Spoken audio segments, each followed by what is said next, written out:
Welcome to Chat Like a Native. Ever feel like, you've learned tons of English grammar, but when it's time to actually speak, you freeze up a bit? Oh, absolutely. It's super common. Well, today, we're diving into something really, really useful. The absolute core building blocks of English grammar. Yeah, forget trying to memorize every single tiny rule and exception. That's just overwhelming. Exactly. We're going to focus on the grammar that gives you the most bang for your buck in everyday chats. The stuff that helps you sound more natural, more confident. Stick around, folks, because understanding these fundamentals, it can really genuinely change how you feel about speaking English. It's kind of like that Pareto principle idea, isn't it? The 80-20 rule. Spot on. A small chunk of the grammar rules does most of the heavy lifting in actual conversation. It's like learning an instrument. You master the basic chords first, right? You don't start with the crazy complex solos. Exactly. Same with English. Nail the fundamentals, and you can express a huge amount. It's about smart focus, not just memorizing endless lists. Okay, so let's break down maybe the most important part, verb tenses. We're going to look at 4 key ones you'll use constantly. First up, the simple present. Ah, the workhorse. Right, like I work here or she likes tea. When do we actually pull this one out? Well, simple present is your go-to for, like, your daily routines, habits, things that are generally true. Facts, Yeah. like I catch the bus every morning, or water boils at 100 degrees Celsius, or they live in London. This stuff that's just generally the case. It's how you describe your regular world. Makes perfect sense. The everyday stuff, the facts. Okay, so what about right now? What's happening at this very moment? That's present continuous, yeah. Like I'm talking or you're listening. Precisely. Present continuous is mainly for actions in progress right now. Hang on, my phone is ringing. Or, look, it's starting to rain. Gotcha. But there's another key use too. Future plans that are pretty much set in stone. Like, I'm meeting Sarah for coffee later. It implies you've already arranged it. Okay, interesting. So, simple present for the usual. Present continuous for right now or solid plans. Got it. Moving backward now. Simple past. I went, she saw. Seems straightforward. It generally is, yeah. Simple past is for actions that started and finished at a specific time in the past. You might say when we visited Paris last summer, or it might just be understood. Right.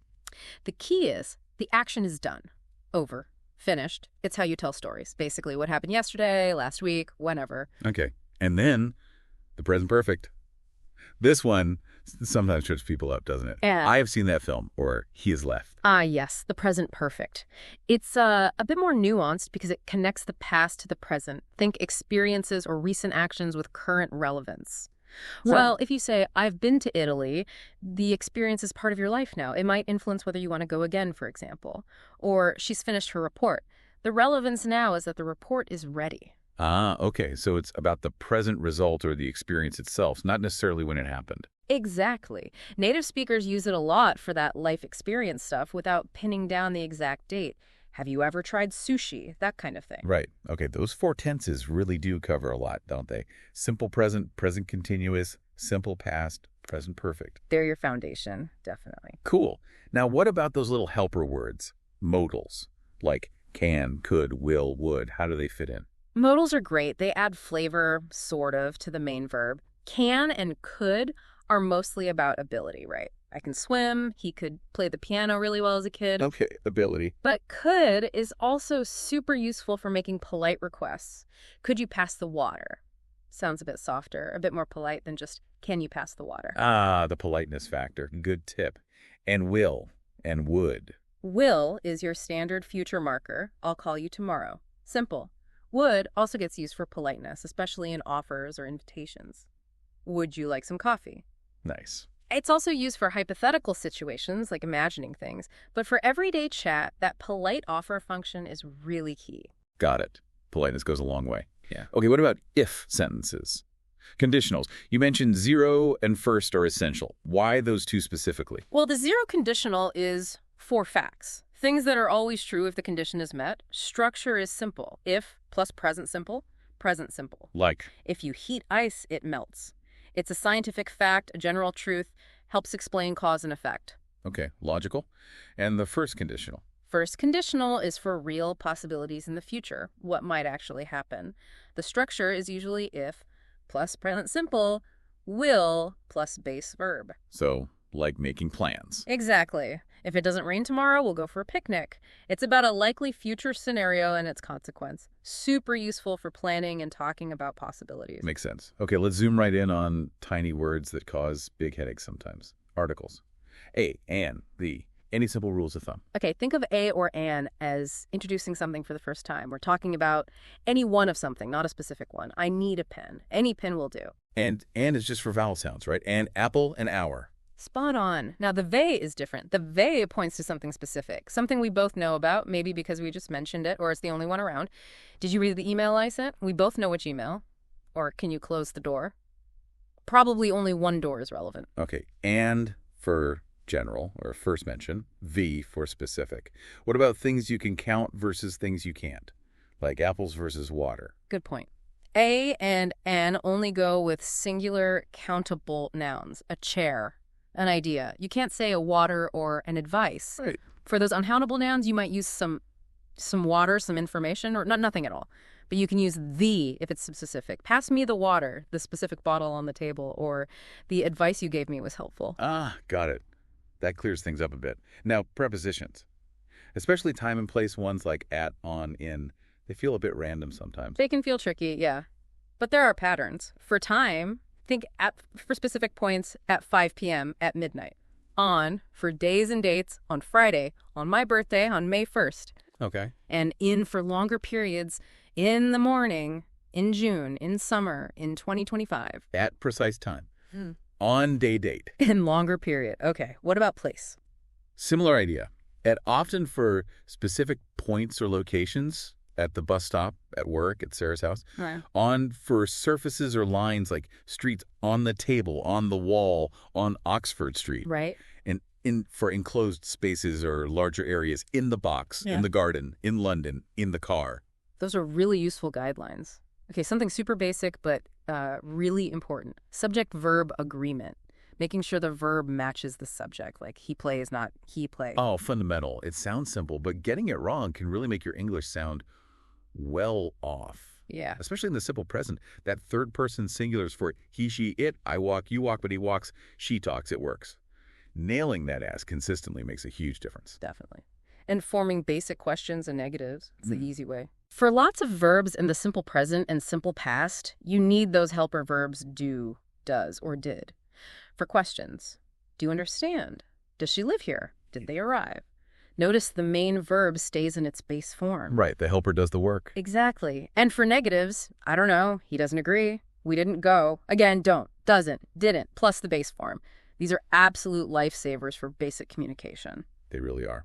Okay, final piece of our core toolkit. Connectors. Those little words like and, but, so, because, or. Why are they so vital? They're the glue. They link your ideas together smoothly. Without them, speech sounds choppy like a list. Yeah, just separate sentences. Right. I woke up late and I missed the bus. I wanted to go, but I felt sick. We can watch a movie or play a game. She passed the exam because she studied hard. It was raining, so we stayed inside. They create flow and logic. Makes total sense. Okay, so we've got this core set.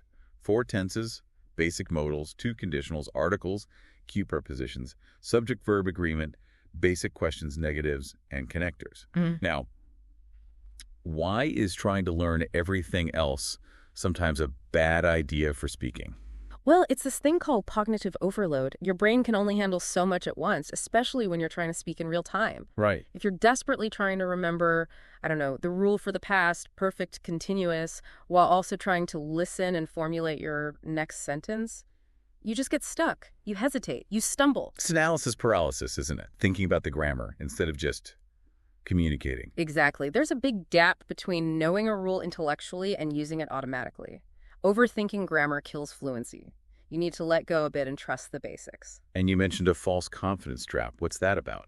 That's when learners focus hard on, say, really advanced vocabulary or complex sentence structures, maybe thinking it makes them sound smarter. But if they're still making basic mistakes with articles, prepositions, or simple tenses, that advanced stuff doesn't actually help them communicate better in normal situations. It can even sound unnatural. It's much better to be solid on the core stuff. Build the foundation first. Makes total sense. You had a great example introducing yourself to a colleague, the simple way versus the overly complex way. Yeah, so the simple, natural way, using core grammar. Hi, I'm Alex. I work in marketing. I'm interested in the new project.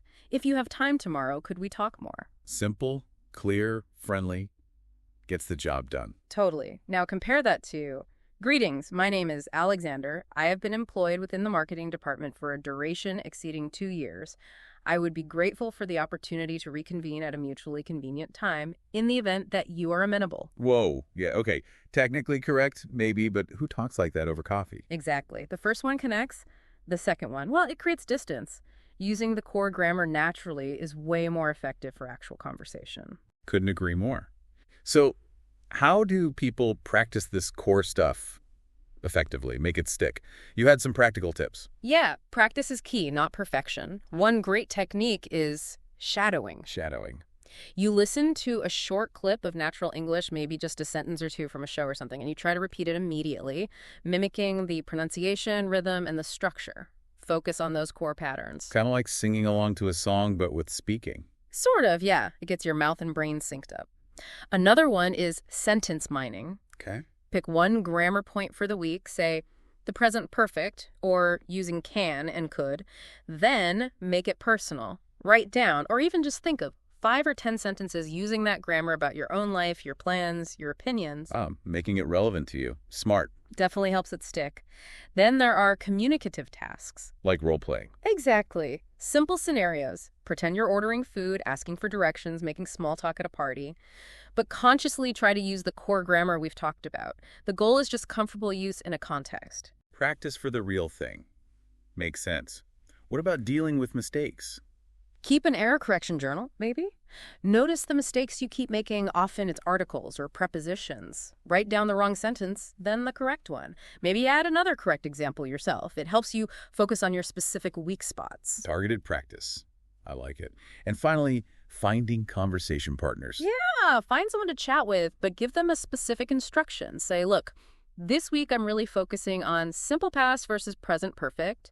Could you maybe just gently correct me if I mess those up? So they don't overwhelm you by correcting everything. Exactly. It keeps the feedback focused and manageable, helping you nail down those core areas without feeling discouraged. These are all brilliant practical tips. So really the big takeaway here is you don't need to master every single grammar point in the book to speak English well and confidently. Not at all. Focus on these fundamentals, the core tenses, basic modals and conditionals, articles, prepositions, agreement, basic questions, negatives, connectors. Get those solid. And that foundation will let you express so much, right? And free up your brain to actually focus on the conversation itself. Absolutely. It's about building confidence through competence in the essentials. Mastering these core bits lets you stop sweating the small stuff or even the complex stuff you rarely need and just connect. Chat like a native, you know? Exactly. So don't feel overwhelmed by grammar. Focus on this core toolkit, practice using it, and you really will see a difference in your fluency and confidence. Which actually leads to a great final thought for everyone listening. Thinking about these core elements we've discussed, which one area, maybe it's the tenses, maybe it's A versus the M, maybe those tricky prepositions, which one will you pick to really focus on practicing this week? Yeah, what's your first step going to be? Choose one thing. Make it your mission for the next few days. It could be the key to unlocking much more natural conversations.